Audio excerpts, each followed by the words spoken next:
Meditation বা ধ্যান বর্তমান সময়ে খুবই প্রচলিত একটি শব্দ, তবে বেশিরভাগ মানুষ এই শব্দের সঠিক অর্থ বুঝতে পারে না। আপনি কি জানেন যে এই মেডিটেশন বা ধ্যানের এত শক্তি, যে শক্তি একজন সাধারণ মানুষ কখনোই উপলব্ধি করতে পারে না। কিন্তু এই শক্তি যদি কোনো সাধারণ ব্যক্তি নিজের মধ্যে ধরে রাখতে পারে, তাহলে সেই ব্যক্তির সামনে এক সময় সুপার কম্পিউটার ও হার মেনে যাবে। তবে বন্ধু, বর্তমান সময়ে মেডিটেশন বা ধ্যান করেছে অনেকে, কিন্তু তারা এর উপকার পাচ্ছে না। আপনি কি জানেন যে এই মেডিটেশন বা ধ্যান শুধু করলেই হয় না, এই সম্পর্কে সম্পূর্ণ সঠিক ধারণা জানা উচিত। তা না হলে এর সাইড ইফেক্ট হতে পারে।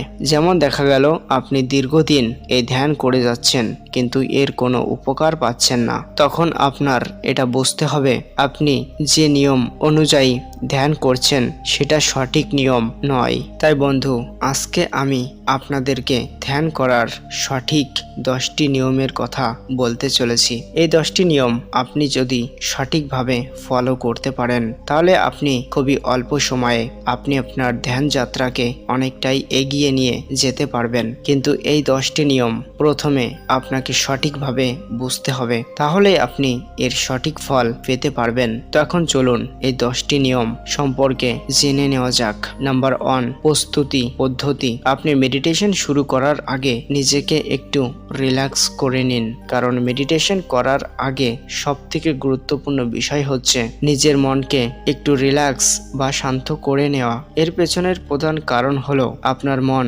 যদি শান্ত না থাকে, তাহলে আপনি কখনোই মেডিটেশনে সফলতা অর্জন করতে পারবেন না। আর আপনি কি চান? আপনি হয়তো এটা চান যে আপনি একদিন এই ধ্যানের মাধ্যমে একজন বিশেষ ব্যক্তি হতে। তাহলে বন্ধু, আপনাকে এই বিশেষ কথাটি মনে রাখতেই হবে যে আপনি যখন মেডিটেশন করবেন তার আগে নিজেকে একটু রিল্যাক্স করে নেবেন। এখন আপনি আমাকে বলবেন যে ভাই, নিজেকে রিল্যাক্স কিভাবে করব? তো ভাই দেখুন, আপনি যখন মেডিটেশন করতে বসবেন তার আগে আপনি 10 থেকে 12 বার গভীরভাবে শ্বাস গ্রহণ করুন। এটা করলে দেখবেন আপনার মন কিছু সেকেন্ডের মধ্যে রিল্যাক্স হয়ে যাবে। কিন্তু একটা কথা মনে রেখো, সেটা হলো আপনার মন রিল্যাক্স হবার সাথে সাথে আপনি মেডিটেশন শুরু করবেন। নাম্বার 2, বিশ্বাস। মেডিটেশন থেকে শুরু করে সমস্ত রকমের সাধনা ও আধ্যাত্মিক পদ্ধতির ভিত হলো এই বিশ্বাস, কারণ আমাদের সম্পূর্ণ বিশ্বাস ছাড়া কোনো কাজের পূর্ণতা অর্জন করা কোনো ক্ষেত্রেই সম্ভব নয়। এবং ধ্যান প্রক্রিয়ার ক্ষেত্রে মানুষ যে বড় ভুলটি করে থাকে সেটা হলো অবিশ্বাসের সাথে প্রতিদিন মেডিটেশন করেন, যা আসলে করা আর না করা সমান বিষয়। তাই দ্বিতীয় গুরুত্বপূর্ণ নিয়ম হলো, যখনই আপনি ধ্যান করবেন তখনই আপনি সম্পূর্ণ বিশ্বাস এবং ভরসার সঙ্গে ধ্যান করবেন। তাহলেই দেখবেন ধ্যান প্রক্রিয়া স্বয়ং আপনার সম্মুখে সম্পূর্ণরূপে সফল হচ্ছে এবং তার সম্পূর্ণ উপকার আপনি পাবেন। নাম্বার 3, সঠিক ভাষার প্রক্রিয়া। মেডিটেশন বা ধ্যান করার সময় অনেকেই যে ভুলগুলো করে থাকে সেটা হলো, আমরা নিয়মিত যেই ভাষায় কথা বলি সে ভাষা ছাড়া অন্য ভাষায় মেডিটেশন প্রক্রিয়া শুরু করি। দেখুন, অন্য ভাষার প্রক্রিয়াতে ভুল কিছুই নেই। সমস্যা হলো আমাদের মস্তিষ্কের চিন্তাধারা বা গ্রহণ শক্তির উপর। আমি যদি এটি সহজভাবে বলি, তাহলে আপনি যখন মেডিটেশন বা ধ্যান করবেন তখন আপনি চেষ্টা করবেন যে ভাষায় আপনি কথা বলেন সেই ভাষায় আপনি এমন একটি শব্দ তৈরি করুন যে শব্দটির অর্থ আপনি সঠিকভাবে বুঝতে পারবেন। নাম্বার 4, সময়সীমা। মেডিটেশন। দেখুন, মেডিটেশন প্রক্রিয়ার নির্দিষ্ট কোনো সময়সীমা নেই, কারণ সম্পূর্ণ প্রক্রিয়াটি আপনার উপলব্ধির উপর নির্ভরশীল। যেমন সবার উপলব্ধি করার মাত্রা সমান হতে পারে না, তেমনি ধ্যান প্রক্রিয়ার কোনো নির্ধারিত সময়সীমা সম্ভব নয়। এবং গুরুত্বপূর্ণ বিষয় হলো, নিজের ধ্যান প্রক্রিয়ার জন্য কোনো বাধা ধরা সময় নির্ধারিত না করাই ভালো, কারণ আপনি যদি নিজের মনে বিশ্বাস নিয়ে ধ্যান করেন তাহলে কোনো এক সময় আপনি ধ্যানের ধ্যানের গভীরে প্রবেশ করতে পারেন। আর আপনি যখন ধ্যানের গভীরে প্রবেশ করবেন তখন সময়সীমার অনুভূতিও বিলীন হয়ে যাবে। তাই এই বিষয়ে চিন্তার কোনো কারণ নেই। নাম্বার 5, দেহভঙ্গি বা আসন। আমাদের শরীর ধরে নিন অনেকটাই জলের পাইপের মতো। যদি পাইপের মাঝে কোনো ব্লক বা বাধা থাকে তাহলে জল যেমন এক দিক থেকে অন্যদিকে পৌঁছাতে পারে না, ঠিক তেমনি আপনি যদি ভুল ভঙ্গিতে বসে মেডিটেশন করেন তাহলে আপনার শরীরে সমস্ত জায়গায় এনার্জি পৌঁছাতে পারবে না। আর এই এনার্জি প্রবাহের বড় মাধ্যম হলো আমাদের মেরুদণ্ড, যাকে মেডিটেশনের ভিত বলা হয়ে থাকে, যার উপর নির্ভর করে ধ্যান প্রক্রিয়ার গভীরতা ও উপলব্ধি। তাই মেডিটেশনের সময় নিজের মেরুদণ্ডকে সম্পূর্ণ কোনো সাপোর্ট ছাড়া সোজা করে রাখার চেষ্টা করুন এবং মেডিটেশন বা ধ্যান নির্দিষ্ট আসন দ্বারা সম্পূর্ণ করা উচিত, যেমন সুখাসন, পদ্মাসন এবং বজ্রাসন ইত্যাদি, যা গভীর রূপে ধ্যানস্থ হতে সাহায্য করে। নাম্বার 6, হাতের অবস্থান বা মুদ্রা।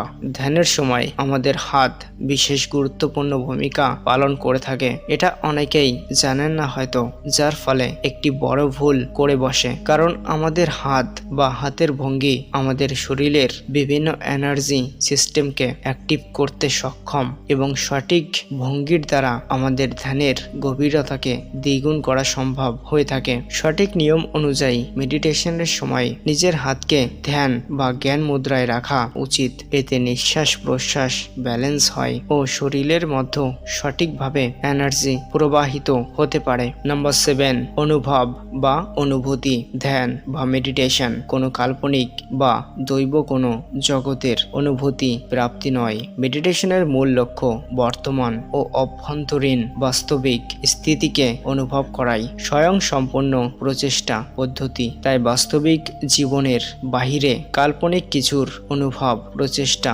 শুধুই সময় নষ্ট মাত্র। Number 8, explore. মেডিটেশন বা ধ্যান প্রক্রিয়ার অন্যতম নিয়ম হলো নির্দিষ্ট গাইডেন্স দ্বারা ধ্যান প্রক্রিয়াকে এক্সপ্লোর করা। দেখুন, মেডিটেশন কোনো অঙ্ক বইয়ের ফর্মুলা নয়, এটি আমাদের আত্মা অনুসন্ধান ও উপলব্ধির পথকে সুনিশ্চিত করে। দেখুন বন্ধু, আপনি যদি মেডিটেশন করে থাকেন এবং আপনি যদি চান যে আপনার মধ্যে ঘুমিয়ে থাকা সমস্ত জ্ঞানকে আপনি জাগিয়ে তুলবেন, তাহলে আপনাকে সঠিক গুরুর সন্ধান করতেই হবে। না হলে আপনাকেই মেডিটেশন বা ধ্যান সম্পর্কে সঠিক বিষয়টি জানতেই হবে, তাহলেই আপনি এর সুফল পাবেন।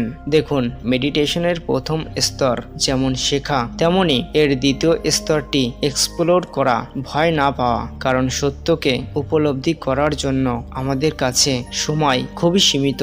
নাম্বার 9, মোবাইল ও হেডফোন কম ব্যবহার করা। বর্তমান পৃথিবীতে মোবাইল বা হেডফোন ব্যবহার করে না এমন মানুষ খুঁজে পাওয়া খুবই মুশকিল বিষয়। কিন্তু আপনি কি জানেন যে মোবাইল বা হেডফোন আমাদের শরীরের জন্য কতটা ক্ষতিকর? কিন্তু এটা ক্ষতিকর তখনই হয় যখন আপনি এই সমস্ত কিছুর ব্যবহার সময়কে অতিক্রম করে করতে থাকেন, তখনই আপনার সঙ্গে খারাপ কিছু ঘটে। একটা কথা মনে রেখো, সেটা হলো আপনি মোবাইল বা হেডফোন যদি ব্যবহার করে থাকেন তাহলে আপনি সময়কে কখনোই অতিক্রম করে এই সমস্ত কিছু ব্যবহার করবেন না। নাম্বার 10, চিন্তা শূন্য প্রচেষ্টা। মেডিটেশন মানে অনেকে ভাবেন মস্তিষ্ককে চিন্তা শূন্য করার একটা প্রচেষ্টা, অথবা এই সমস্ত কিছু করে কোনো লাভ নেই। কিন্তু সেই সমস্ত ব্যক্তিরা এটা জানে না যে মেডিটেশন এমন একটা প্রক্রিয়া, যে প্রক্রিয়া একজন সাধারণ মানুষ যদি সঠিক পদ্ধতিতে করতে পারে তাহলে সেই ব্যক্তি